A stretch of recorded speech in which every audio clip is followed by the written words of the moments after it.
So as I was saying, you definitely need the lizard to be in the cooler because they're cold-blooded animals or reptiles? Yeah, reptiles. And you're going to put it in there so it keeps the beer cold because cold-blooded reptiles will keep the ice cold, the ice will keep the beer cold, so you'd be good for that because that's going to work. And then you definitely have to get that 8-man tent, even though it's just going to be the two of you, because you need your own corners. You need that personal corner, you need that knitting corner, that me time corner. Well, listen, man, you got 4 shows: NXT, WrestleMania, Raw, and SmackDown, all in those weekends. You're not gonna go home. That's just stupid. Just even though it's like a half hour away from your house, just go and camp out in front of the Stone and just do the whole thing. And then the last tip that you should do is get imported beer because that apparently stays colder. I don't know. That's what I was told. This is how it goes. Okay. But original question was, how are we starting the show for Fastlane? Fastlane. Can we just say it happened? You know what? The day I've had, sure, why not? Let's say it happened. Okay. I'm already drinking. I'm already fine with that. I like that. And, definitely. I'm gonna probably die sometime in the next month, so live it while I got it. Hold on. I'm getting messages. Messages left and right here.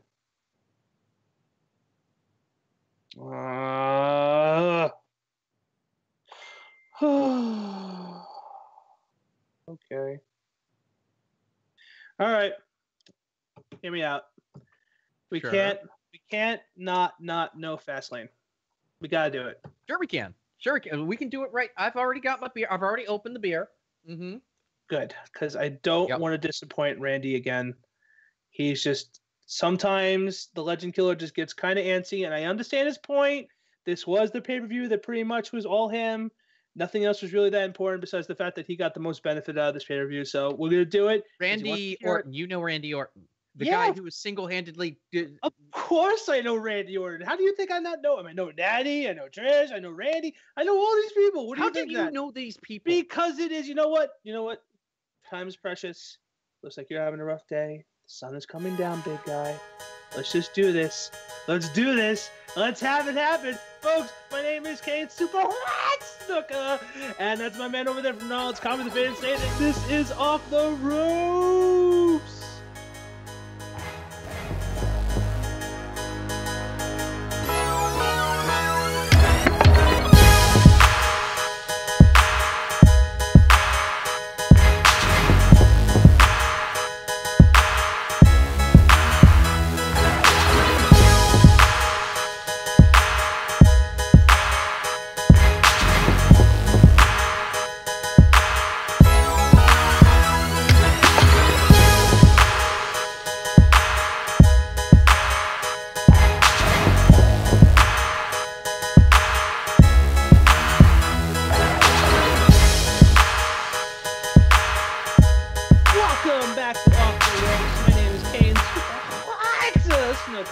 And I got my man over there from Knowledge, Hobby the 32.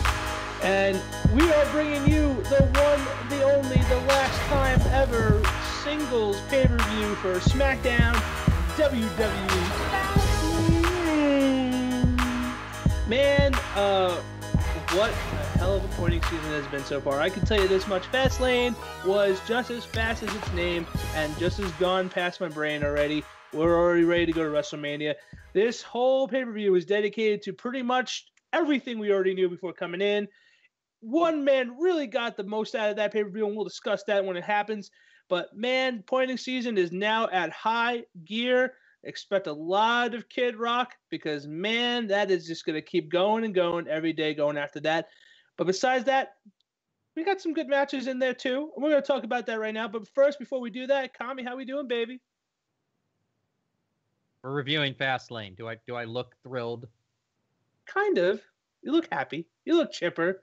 Maybe because the fact that, folks, inside trade information here, we just spent an hour troubleshooting audio issues. So we were behind on recording. And the best part about it is we were cursing like a sailor on leave. We just couldn't figure out what was going on. So expect us to be a little salty when we're talking about stuff. But other than that, you remember the conversation from earlier? That's going to be salt factor 1,000. Oh, Jeebus. Oh, let's get this going, baby. What's going on? We've got a shitload ton of things to do. We've got to talk about Fastlane. We're talking about the upcoming WrestleMania. Real quickly, before we get into Fastlane, I do want to give one shout out to Jade Talks Wrestling, who is somebody I follow over on Twitter. She just started a thing over on YouTube. Go give her some love. And with that plug in, hey, I did not do a plug for L'Oreal's Undying Fandom for Chris Jericho. She's and with that, now, man. Just keep it quiet. Just keep it quiet. Fastlane. Now, normally this is the part where I'd say for the pre-cook, but you want to know what? We have a rule here at Off the Ropes. We have a rule that we have stuck to throughout the, can you believe it, 3 years now that we have been doing this show. And that is, if you cannot simply just announce the match, then we won't talk about it. There was a pre-cook match. It was stupid. Somebody won. I assume it was Ty Dillinger because everyone loves Ty. But that was about it. And that leads us into the first match, which is the match I have dubbed as the most criminally underused people on the card. It was the artist formerly known as Shinsuke Nakamura, or the artist known as Shinsuke Nakamura, or the rock star Shinsuke Nakamura. Shinsuke Nakamura was in the opening match with the most over dude in the industry, but how dare you get over without us, because I'll never understand that mentality. Rusev with Aiden English. Oh my God. Even just Aiden walking out and about to start the thing is the immediate heat of Rusev Day chants. It just goes and it waves through everything. And it's funny because it was like 50-50 in the match too, because it was like, they would say Nakamura, Rusev Day, Nakamura, Rusev Day. Like they were right down the middle the entire match. And the best part about it is that match was pretty freaking good. Oh, it was absolutely amazing. It was unreal how good that match was. And that Machka kick that he did to Shinsuke the moment he was about to go for the King Shasta at the end was just so bumptacular, man. Oh, that scared the crap out of me when Shinsuke took that right to the face. Do you know what I'm talking about? No, I know exactly what you were talking about. Man, let me tell you, this match was action-packed. It was the perfect match for the beginning. But, I mean, these guys deserve some build-up. They really did. They deserved a lot. They deserved a lot better than they got. That's for sure. Well, I can tell you this much. What sucked about it is this was the number one most predicted thing. Obviously, Rusev was not going to win this. It turns out Shinsuke did it. King Shasta to the back of the head, King Shasta to the front of the head to take out Rusev, though. So props for making Rusev at least fight out his way through, not just pansy fight and lose the match from something stupid. It was a good match. I still feel like that the build-up could have been better, but I mean, as was with the last pay-per-view, we're going to get a lot of this was fairly predictable.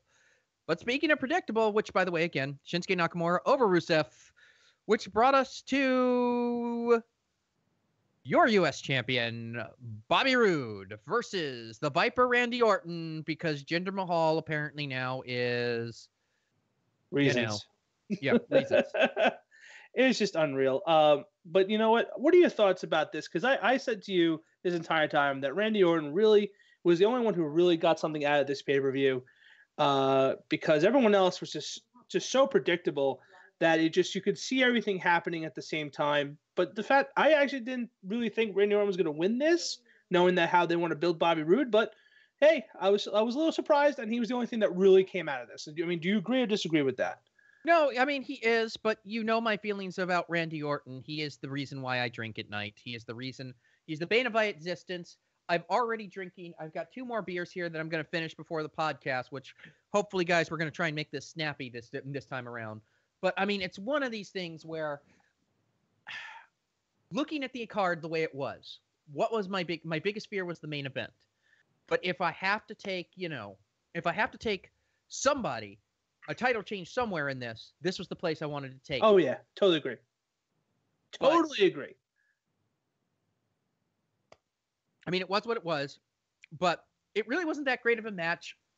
And No. in the end, after Randy had hit the RKO and had won the title, becoming a Grand Slam champion finally, Bobby Roode hitting the glorious DDT on everyone, and yay, I guess. Yeah, I mean, the only thing that's killing me, of course, is that they're mimicking the Intercontinental Championship run that's going on right now with the triple threat. So we're dealing with this triple threat, the Intercontinental triple threat, and what it looks like is going to be in the setup tag team triple threat. So, oh boy, we have a lot of TPs going on. Double T's on the E's, triple threat time. But I have to say, though, the one thing that I thought was good about this match was the fact that it didn't like stagger. Like there was some movement. It wasn't like it was just two old wrestlers trying to fight out or something. It was actually, I thought it was pretty good for a segue to continue onward, especially the next few matches coming ahead. They needed to diet down a little, just a little. Well, you know what? We're going to definitely save on some time here because the next match we're talking about, which again, if you didn't catch that, Randy Orton over Bobby Roode. But was the tag team women's match? It was Mrs. Faded Saint, Natty Neidhart, with the Miss Money in the Bank, Carmella, versus Radioactive Girl Naomi and Dame Dolph Ziggler.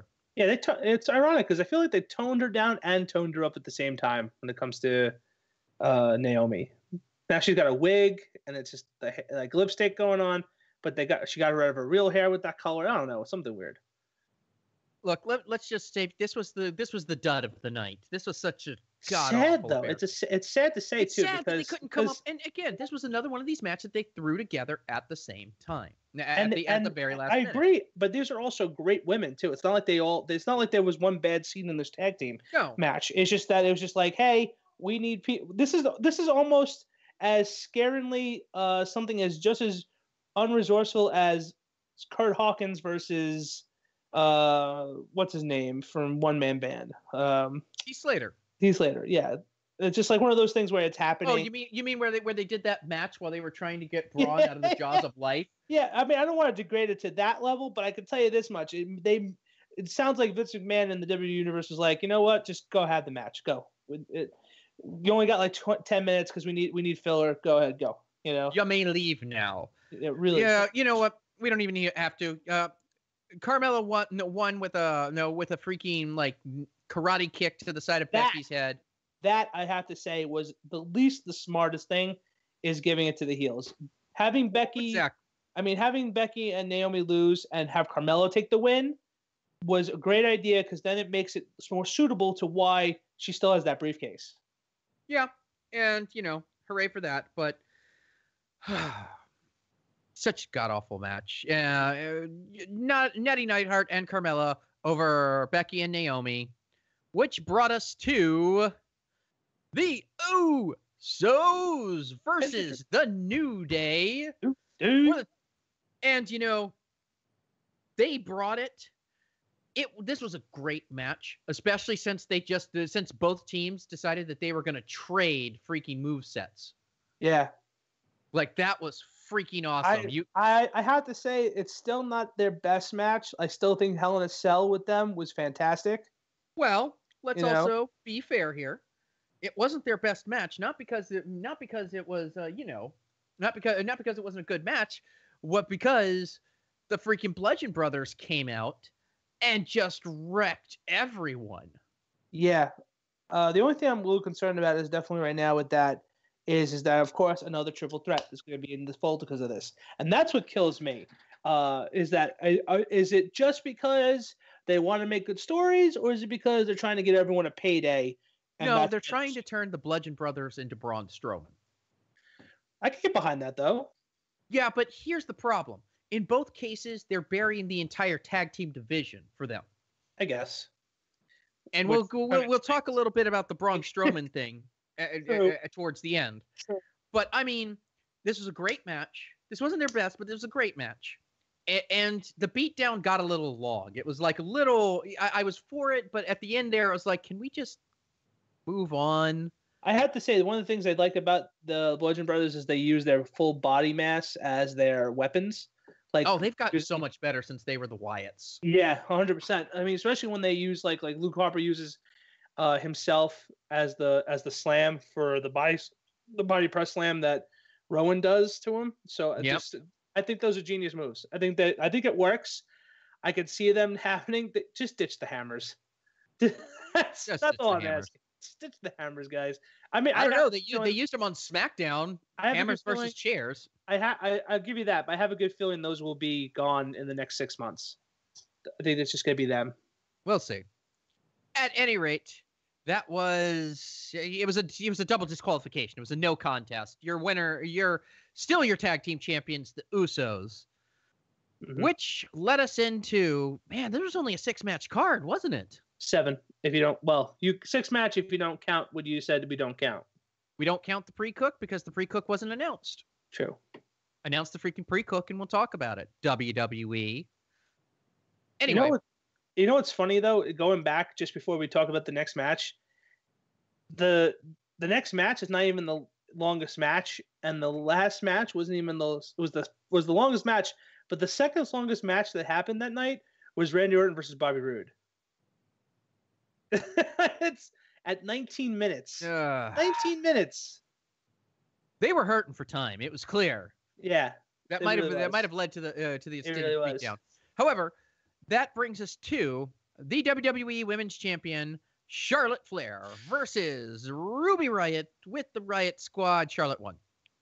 Let's literally call it that way too, because there's no I know I said Nakamura and Rusev was the most predictable, but let's face it, Charlotte was not going to lose her title before Mania, and the only pleasant surprise that entire match was besides the Riott Squad being the Riott Squad, was the fact that when Charlotte did win, and let's face it, she was going to win no matter what the hell went down. Oh, no. Was the fact that Asuka came out afterwards, pointed at the sign, and pretty much established that it's going to go down, bitch.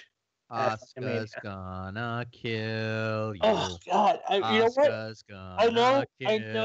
I know I said this in the past, but really, with this wishful thinking, I really would love to see the streak get killed by Charlotte. This is the only time I want Charlotte to win at WrestleMania. Every other time, it's because some bullshit political reason. But this one makes sense to Charlotte to win this. It's not going to happen, but It's wishful thinking. Nope. Not going to happen. But just imagine if she did, how good that would feel to know that the Queen is still the head honcho and that it was dedicated to a good match that Asuka gets to lose her winning streak to. The Queen is 2-0 at WrestleMania, by the way. I know. But she's not going to be 3-0. You know Asuka's going to mess her up, but yeah, we'll get to that. But I mean, it was an all right match. It was, it was Ruby Riott. It was Charlotte. There was more excitement for Asuka coming out than it is the whole match between her and Ruby Riott, which, by the way, was just about 14 minutes long. It was longer than the tag match. It was longer than both tag matches between Natty and Carmella and Becky Lynch and Naomi. It was longer than that. I mean, it was, like I said, it was a good match, but I mean, this was the problem that we had with the last pay-per-view, and this is the problem that we have with this pay-per-view.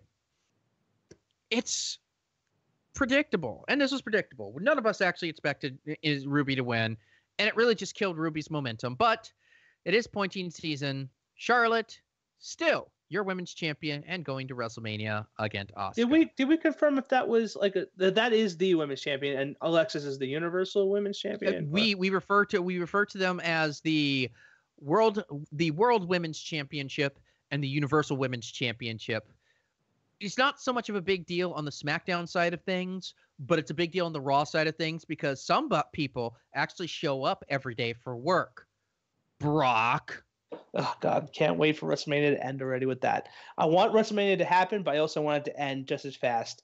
Roman needs to win, and he needs to piss off. He does. At any rate, but that brings us to the main event. The sizzling before the actual real WrestleMania match is supposed to happen. This stupid thing here. So, a little bit of backstory. When this all started, this was supposed to be AJ Styles versus the winner of Kevin Owens and Sami Zayn.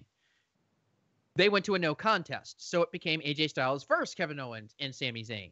And then Shane McMahon was like, you know what? Let's add somebody else to that. So the winner of Baron Corbin versus Dolph Ziggler gets added to it. And then Sami Zayn and Kevin Owens beat the crap out of them.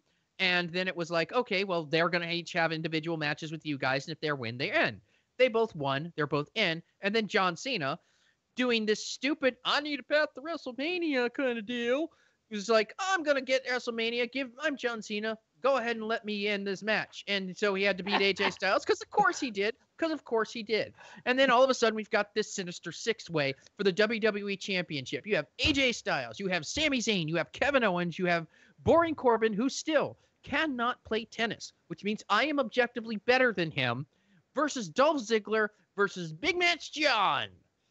And this match had me scared because I said, if they wanted to shake up the title picture, they weren't going to do it on Raw. They were going to do it here. They were going to either give it to John Cena or they were going to give it to Kevin Owens, which I would have been okay with Kevin Owens. But if John Cena wants to break Flair's record, fine. Do it at SummerSlam. Keep it away from here. Give me my Styles versus Nakamura match. And I'll give them right.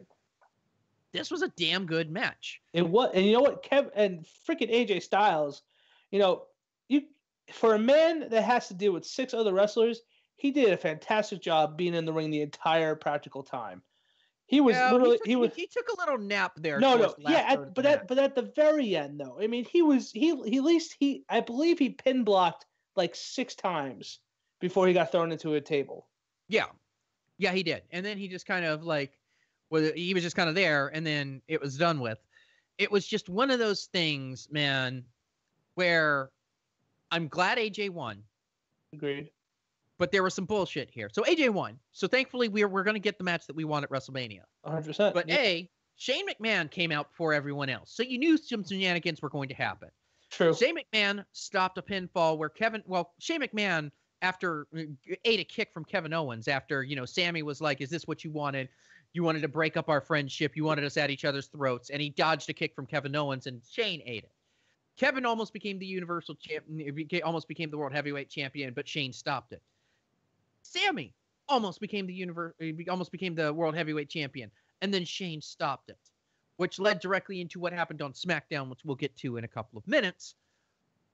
But the other thing which pissed me off was, and I believe you might have seen me go off on this on Facebook, was at the end of the match, there was this really great framing where there's Kevin Owens and Sami Zayn just sitting there just absolutely glaring at Shane McMahon, and Shane McMahon just giving this shit-eating grin and walking past eat a them. bag of dicks, fuckers. And then you can see the WrestleMania sign and AJ Styles past it, and then the camera pans around, and you hear Tom Phillips while the camera's panning around to John Cena saying, you have to feel sorry for John Cena. No, the fuck I don't. No, don't. I don't have to feel sorry for anyone. You're not my mom, Tom Phillips. You can't make me do stuff.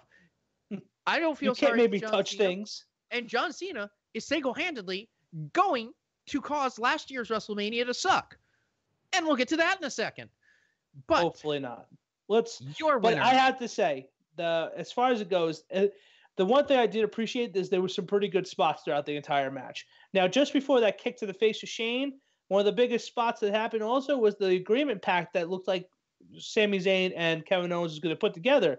And that was, I'll lay on the floor, you take the pin, and you walk away the champion.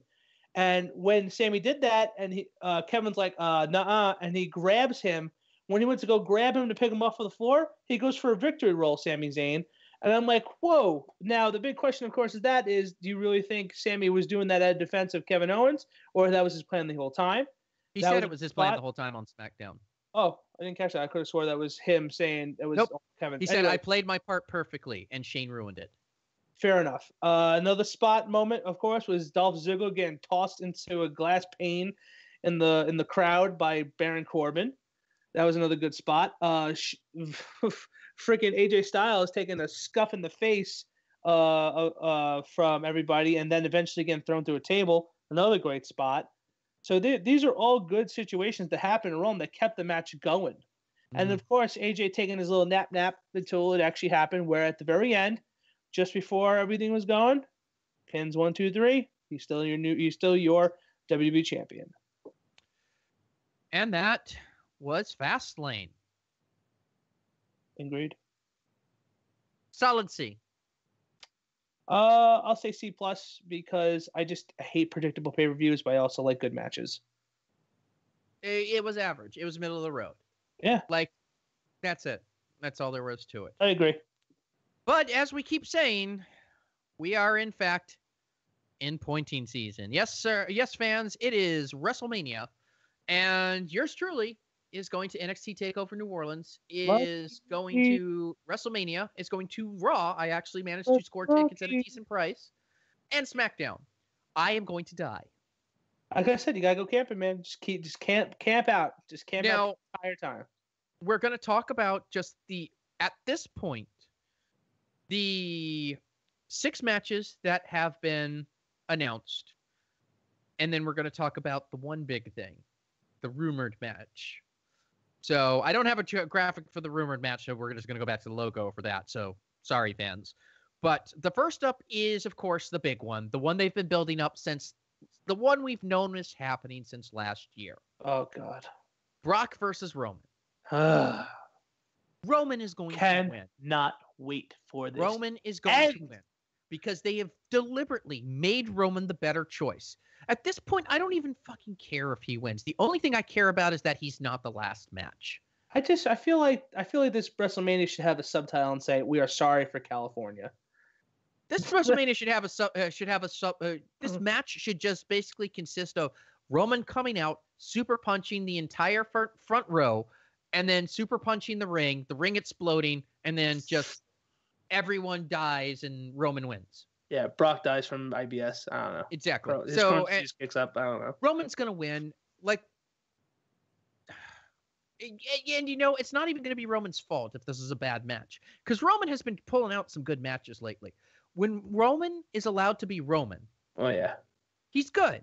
But when they want Roman to be Cena, he's bad. And the unfortunate part is he's placing off against Brock Lesnar, and Brock is lazy as shit. Yeah, he's also. I mean, look at the intro from Raw that they had where he didn't. They said that Brock's not coming today, and he went out there and he just berated the crap out of Brock, and then went after Vince, and then walked out of the ramp with the camera guy into the gorilla room to confront Vince McMahon, and right next to him was Shane McMahon doing his non-kayfabe work, and it's just like, when does it come from shoot work to work shoot? Because there's so much going on that people are just doing it. I know this obviously was a paid shoot; it wasn't a real one, so it was just unreal to see that. And then, of course, the argument afterwards. I feel like this is not going to be a good build. This is literally the next month is going to be Roman just saying, "I hate Brock Lesnar. You should hate him too." And Brock Lesnar going, I dance on the ring, call him and say something.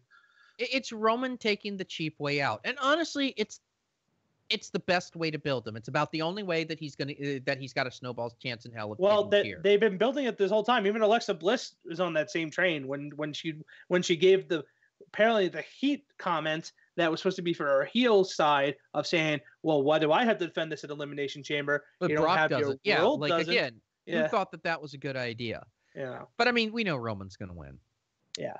Which will bring us to AJ Styles and Shinsuke Nakamura. The match we all want. The match that had better goddamn close out the night. That's the thing I'm worried about. I don't think it is. It's probably going to open. Oh, no. No way. No. There is no way they're going to use that beautiful match as the sunshine opener for the entire. No. Mm-hmm. That means it's going to end off right before the women's battle royale. That's pretty much what it is. When the battle royale is about to clean up, they're going to come out. No. That makes no goddamn sense. The U.S. title or the Intercontinental title triple threat should be the first thing in the match if they're going to do something like that. But I mean, Randy Orton and freaking Bray Wyatt were like third to last year or something like that. You know. Well, hopefully that means that this year the world title is going to take center stage. Hell, Roman has been main eventing every pay-per-view since 31. Yeah, because even though Taker wasn't a title match, he was the last one. You're right, and he's made a point of that. And unfortunately, It's My Yard Now has not done a thing.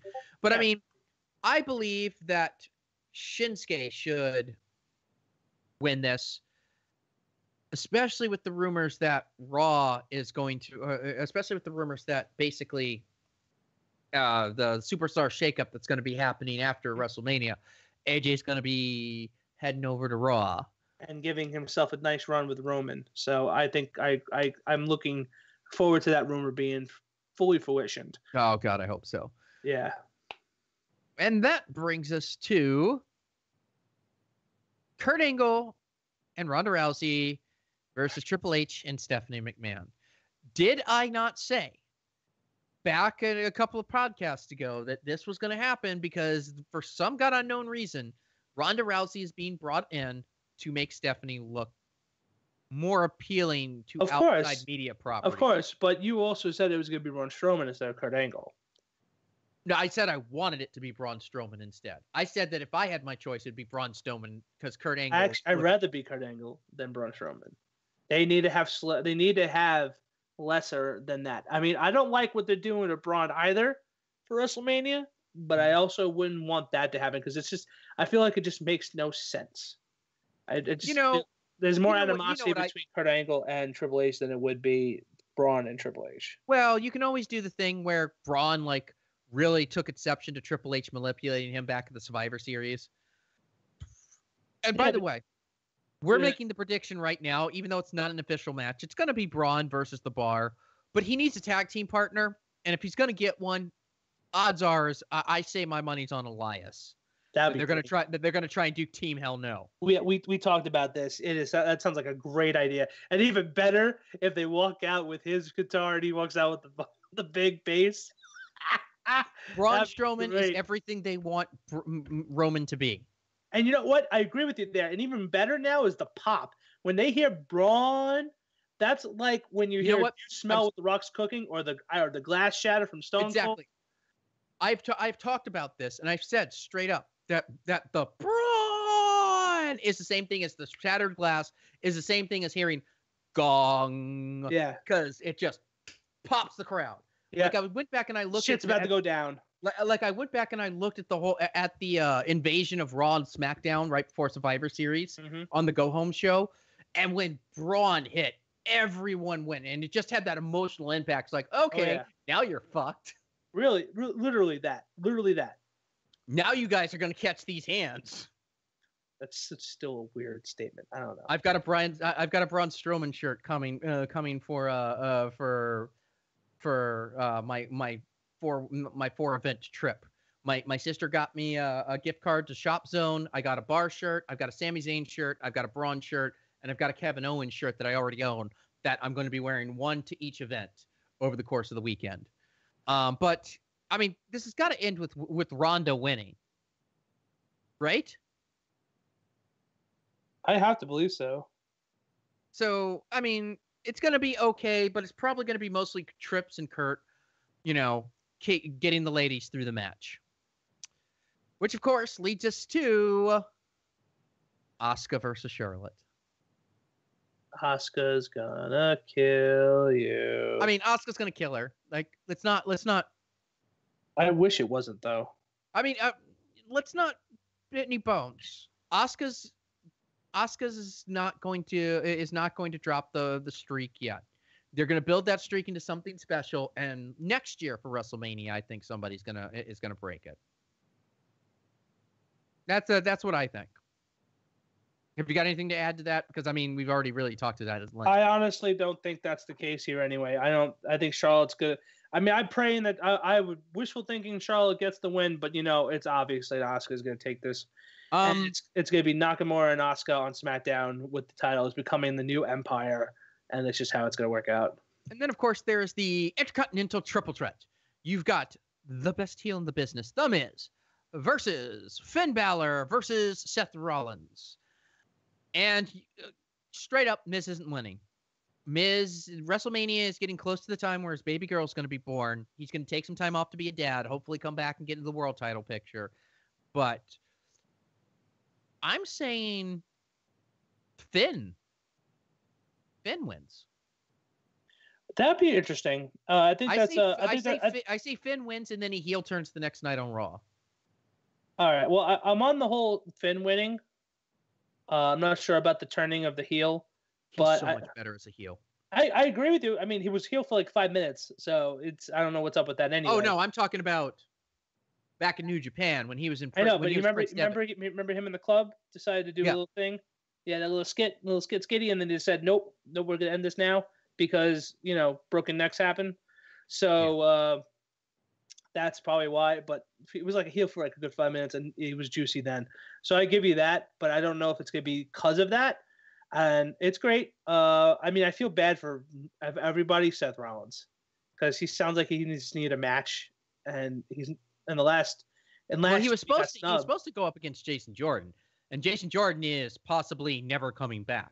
This is true, but even so, remember last year he had to sit out because of the knees. Last year he faced Triple H. Year before. Oh yeah, I'm sorry. Sorry, the year before that. But I mean, this is a good showcase for him. And with his performances lately, he's shown that he's elite. And hopefully, once Brock is out the picture, we can get him back into the main event picture.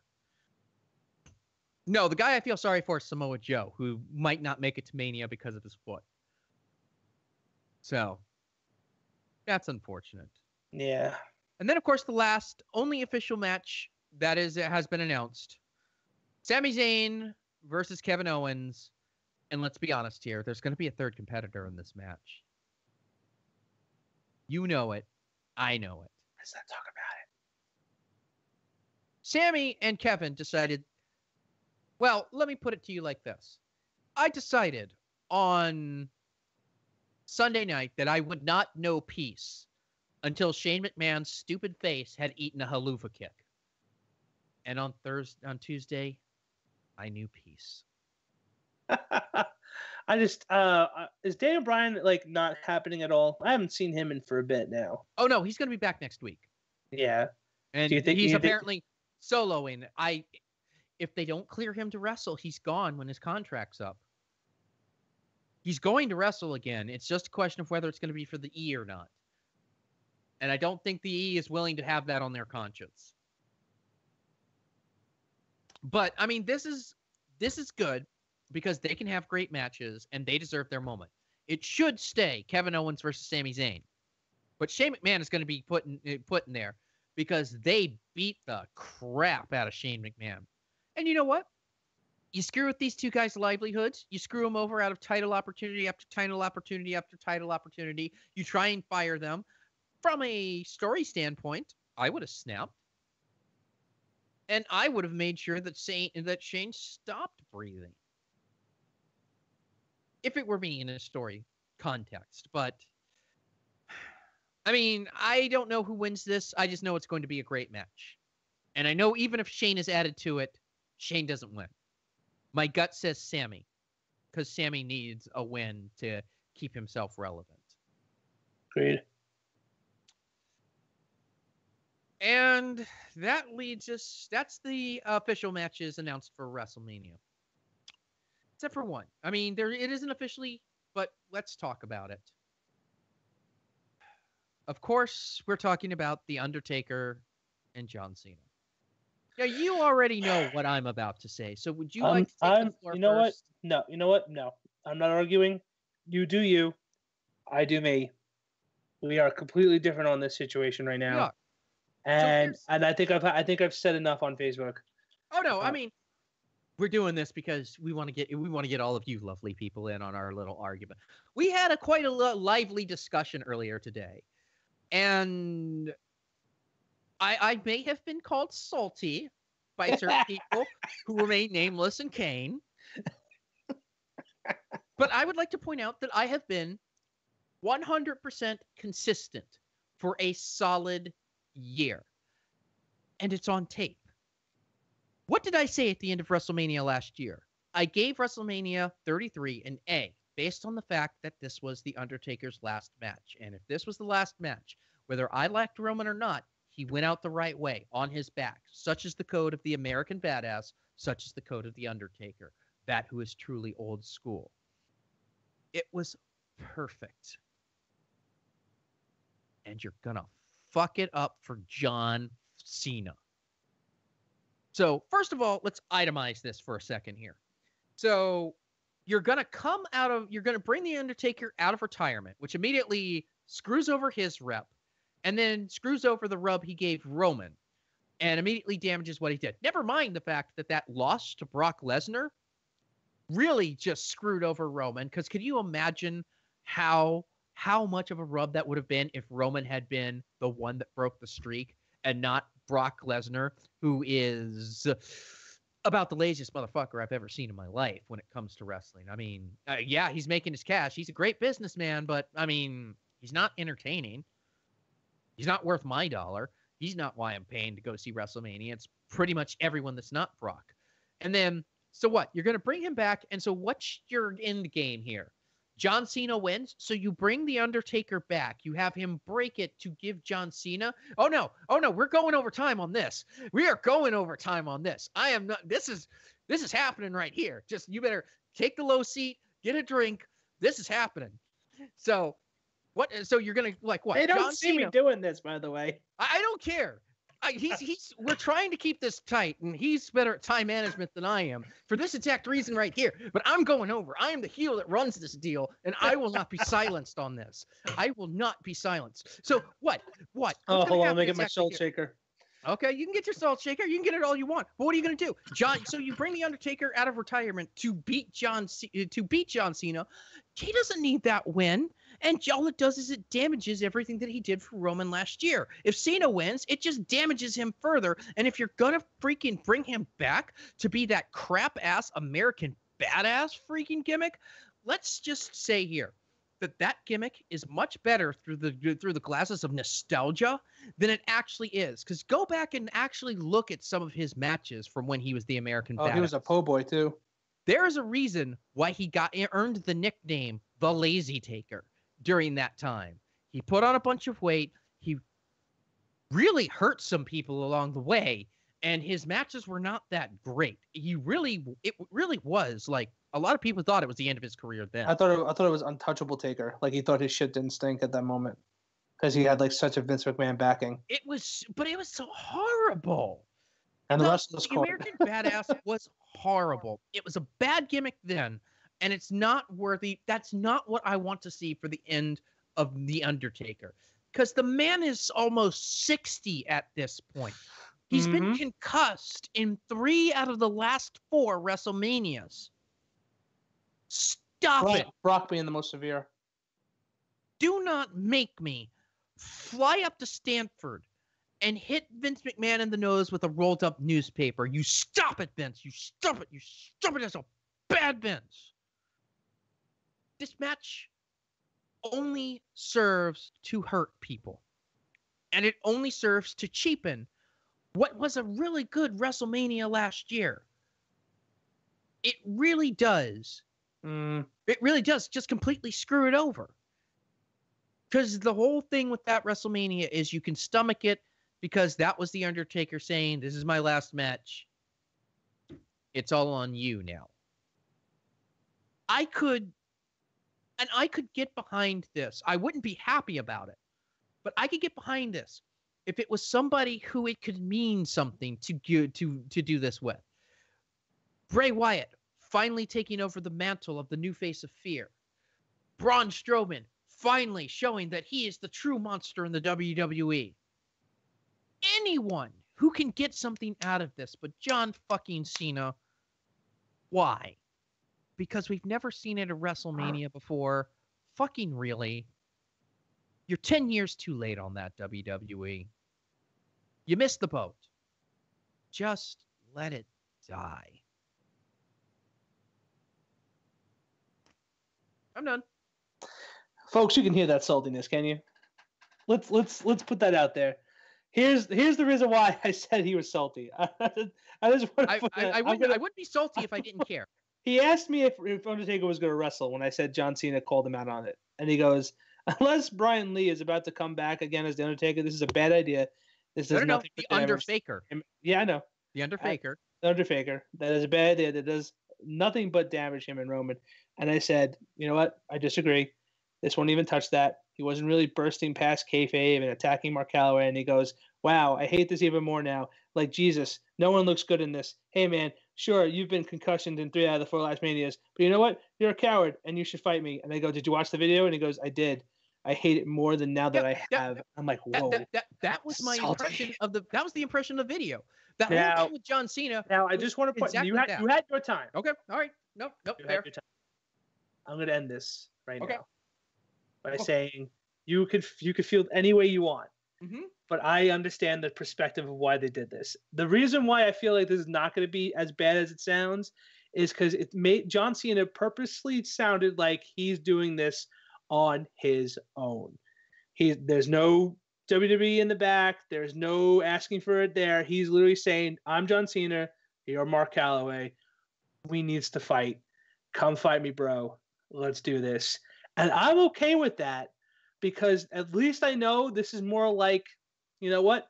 I'm asking you to fight. And if you don't want to do it, then fine. Be a bitch. And I know that sounds bad because the Taker's a phenom, but It sounds so bad. At least John Cena decided to dismiss all credibility of Vince saying, "Let's make this happen. Let's make this happen. Let's do That this." seems to be a theme this year. Have you noticed?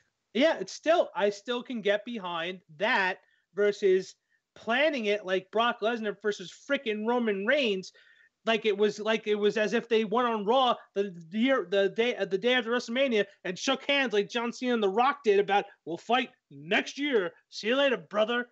Because that is the worst part of what I think is going to happen at Mania versus fucking Undertaker and John Cena. At least that sounds like it's just two soon-to-be legend and already legends just having one good match and giving the people some happiness. And the only reason why I said that it might be the American Badass version is because the subtle hints of fucking Kid Rock being. Oh no, I agree with you there. And he said, "You know what, Dead Man," which is what he was really known as when he was coming out during that time. He was known as Dead Man Inc. So there was just subtle hints to why I think that might happen. We'll find out. I mean, let's face it. John Cena is just a roadshow now. He's no longer Super Cena in my eyes. He hasn't really won a match lately that he's lost all of his matches in the last 6 months. Pay-per-view wise, at least, yes, I'll give you that. So, and he's losing to actual talent too. He's not losing it because of cheap. He's losing it to finishers. He's losing it to big moves. So it's not like he's sitting there, not being John Cena. He's learning to sit there and go, "Okay, it's not my time anymore. I'll wait for it." Well, so because I would be on your side of the fence if John Cena was winning every goddamn match, doing it Super Cena style, and then be like, "You know what? Because I got cheated out of that 6-man match because I didn't pin the guy, I want Undertaker." No, then I would have been totally on your side of the fence. But I could see this. But that's pretty much what he's doing. No, because he's sucked everything else. He sucks at everything else before that. He's degraded from Super Cena. He might have degraded from Super Cena. He comes off as a selfish prick, in my opinion. Oh, well, you know what? I still think it was an awesome freaking spot at Raw. I thought that was the coolest thing. He went out in the crowd, sipped the dude's beer. He could have died. He took a risk. That was not a mark. That bearded that freaking Sasquatch right there was not a freaking mark. He was not a freaking mark. He took a sip of the man's beer and sat there, and he was just having fun. He was having fun. So he's like, "You know what? Let's see if WB is really going to cut me off when I say this. I challenge you, Undertaker." So he's like, "You know what? Let it happen." Because it's either one of two things. Either it ain't gonna happen, or Undertaker's going to be like, "You know what? Fuck it. Let's do it." And let's be real. The only reason why this is happening is apparently Rey Mysterio hurt himself, and it's not going to be them anymore. No, Rey Mysterio was always a red herring. It was never Rey Mysterio. He's coming back, but he's not coming back. It was never Rey. They've talked about this match too long. They're like, "Oh, it might be Rey Mysterio." Yeah, sure. Raymond Stereo. Anyway. Sure, Raymond Stereo. Can I provide the chopping block now? Yeah, you can provide the chopping block now. And we want to thank you guys for tuning in. Hey, we're coming in a little bit shorter than last time. We still went about 45 minutes, but that's fine. That's because Mr. Ranty Rant over there. Well, you know what? Stop fucking up my wrestling, and I'll stop. I think this year's gonna be a decent Mania. And you know what? New Orleans seems to be the luck on your side when you get Mania. So I have a feeling we'll see. We'll of course see next time if I'm even alive or in any kind of coherent state. But we would like to thank Ben Sound. Not Ben Sound. Wow, it's been forever since we've done Ben Sound. We would like to thank All Arounda for our opening theme, Destruction. We would like to thank Chet for our closing theme, Picnic in the Reactor. The next time you guys are going to hear from us is going to be after WrestleMania, probably the Wednesday after. I'm barely going to be coherent. If you would like to ask us a question, you can hit us up at my Twitter account. I am at Faded Saint. I am also kamizite.tumblr.com if you would like to ask me a question there. We have a Discord. It will be in the description down below. Feel free to jump in. I am on Discord all the time. I think Kane finally actually popped into our Discord. I added a third satellite child, so hopefully we should be able to get on the Discord. And if you want to come and talk to us, feel free to come and talk to us in the Discord chat. And yeah, that's pretty much it. Oh yeah, one last little piece of business that we need to address here. L2J. Oh. L2J. L2J. Have you gotten your letters with the newspaper cutout saying "I want you to die"? No. Be prepared. She doesn't even have to. She can do it. She can sit there and it's like, I know where you live, and just like drive down and just like kill me. And it will happen one day. She'll send you a DVD and you put it in. It'll say 7 days and ends. That's it. At any rate, I'm your boy, Coming the Faded Saint. That is my boy, Kane Super What Snuka saying we will see you on the next podcast. Later, folks.